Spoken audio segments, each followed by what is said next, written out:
Hey everyone, Zeddy here again today with a brand new video, and it's still card reveal season. It's still going on. I still can't sleep. I'm still up basically all night, all day, whenever there's a new card out, and we got a couple more to go over, and they're really cool. I wanted to talk about them, and we'll have another card review tomorrow morning. I think there's two, basically will end by 5 a.m. or something. I love how they release them at like 11 o'clock and 5 in the morning my time. It's like, Zeddy, you're not going to sleep, but that's okay. New cards are exciting, and we'll go over a couple of new cards. But before we get into that, again, friendly reminder, giveaway going on. If we hit 45,000, I'm going to give away 3 mega bundles instead of 2. So subscribe to the channel if you haven't already. Giveaways are linked in the bottom.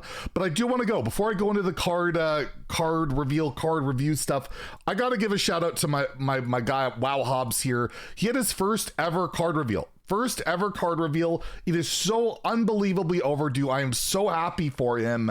If you haven't checked it out, it's criminally underviewed right now. It's funny, it's entertaining. He goes through the card more in depth than I will be. Give him some love. Check out the channel. He's an awesome dude who has just been a pillar in the community. Always plays off meta stuff in Standard and Wild, no matter what.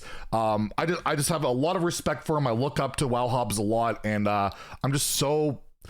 I'm just really happy he got a card reveal. It's so overdue, and it's great to see people like Wow Hobbs being recognized, because you know, it's just about time. So I just wanted to give that a shout out, and I'm trying not to get emotional over a card reveal. Anyways, what card did he reveal? Well, it is Smothering Starfish, a 3-mana 2/4 beast. It's an epic, and it's neutral, and it has Battle Cry. Silence all other minions. This will silence every minion that is on the board. And you might wonder, why would you want to silence your own stuff as well as your opponent's stuff? Silencing your own stuff can be good in, like, we've seen it in Silence Priest, where they silence like a big minion, like we had that 4/8 unattackable Razor Leaf minion back in the day. That used to be good. Or just silencing your opponent's stuff. That can be very solid. They got a bunch of death rattles, a bunch of buff stuff. You know, when Libram Paladin was sticking around, but you can hit Librams in Wild. But most importantly, what this card counters that is not really present, not actively that available in the meta right now in Standard, is Snowfall Guardian. Snowfall Guardian, you know, the board freezer shaman that is super toxic that I wish wasn't even in the game. I just don't like the card. Well, they freeze your entire board. You have a board space open for Smothering Starfish. You unfreeze your board and you can attack. The downside to this, though, unlike I think it's called Living Dragon Breath, I think that's what it's called, I could be wrong, there's a 3/4 elemental in Wild that lets your frozen minions attack. You can't be a frozen. The downside to this card in particular is it's going to take away any board buffs, any death rattles, any attributes your minions have, which is a big deal, which makes it a lot worse a counter to the Snowfall Guardian style of deck. So I see it as a Snowfall Guardian counter. I see it as a mass silence. It's mass dispel effectively. Neutral, you know, that's not bad. I will see play in some way. Even the 2-mana 3/2 that death rattle silence all other minions saw play recently. You played it with Broomstick or Grimoire Sacrifice and Warlock just so you could, like, again, Snowfall Guardian, because your giants didn't care if they got silenced and all of that. So I see this as a neutral tech option to counter Snowfall Guardian. I have no idea if Silence Priest is really going to work out. There is tools for Silence Priest to come back. We saw the Sunken Silence spell and all of that, so Priest might be able to utilize it, but it's a tech card.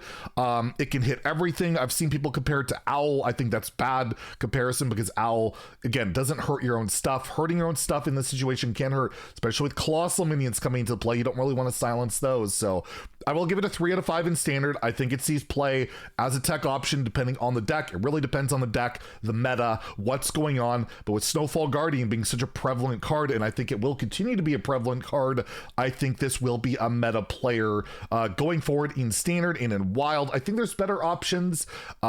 I think if you want to counter Snowfall Guardian, you have that, you know, your minions can't be frozen. Literally text in the same spot. Silencing is typically not as prevalent in Wild, not as strong.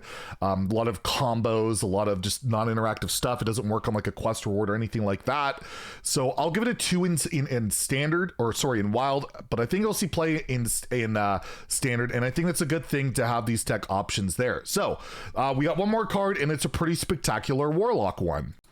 And here we have it, a really, really bizarre and interesting Warlock board clear, not yet translated 100% accurately. This is done by Out of Cards. It's not going to be called Fluffy Warlock spell, but the ability has been translated, and it's a 2-card type of deal. It's a 6-mana shadow spell. You deal 4 damage to all minions, so that includes your own, and then you add a curse of some sort to your opponent's hand. So this kind of reminds me of like Rafam's, I think it was Rafam's curse. You would add 2 mana, would deal 2 damage until they would play it. And then it says, at the beginning of your turn, take 0 damage. Each curse is worse than the previous one, and it lasts 2 turns. So presumably you don't even have to play it. It'll just go away after 2 turns. Hopefully this translation's correct.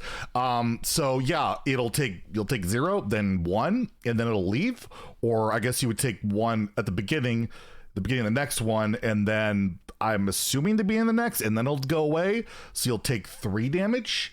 But I would also imagine if you play multiple of these, like let's say you play it with Tamsman and get another copy of it, or you're running 2, that the curse, the next one will deal more damage, and then the next one will deal more damage, so it'll start off with more damage. So I guess the idea of the card is you're playing a control style strategy, and you're clearing the board and getting damage to your enemy progressively through these curses and maybe other things like Curse of Agony. Maybe there's a whole curse package. You gotta kill your opponent with a bunch of different style of curses. The card to me seems pretty bad. 6 mana, deal 4 in Warlock. Not particularly amazing. They've had better clears. They're losing some stuff. Actually, I think they keep Soul Rend. I don't know. It seems rather expensive, and the curse effect, if it only lasts 2 turns and it disappears from the hand, seems underwhelming. It really requires you to need to play more than one of these to really get that stack to go, to get that multiple tick to go. You can, of course, get multiple copies of Tamsin, but that's a 9 mana play. Or if you have, I guess, the Rune Mithril Rod, it's cheaper, but there's a lot better stuff to do. You have, like I said, Curse of Agony. You have, the Demon Seed. You have all these better strategies, and to me, this just does not seem like a good card at all. It's very creative. It's really flavorful. The art's really cool.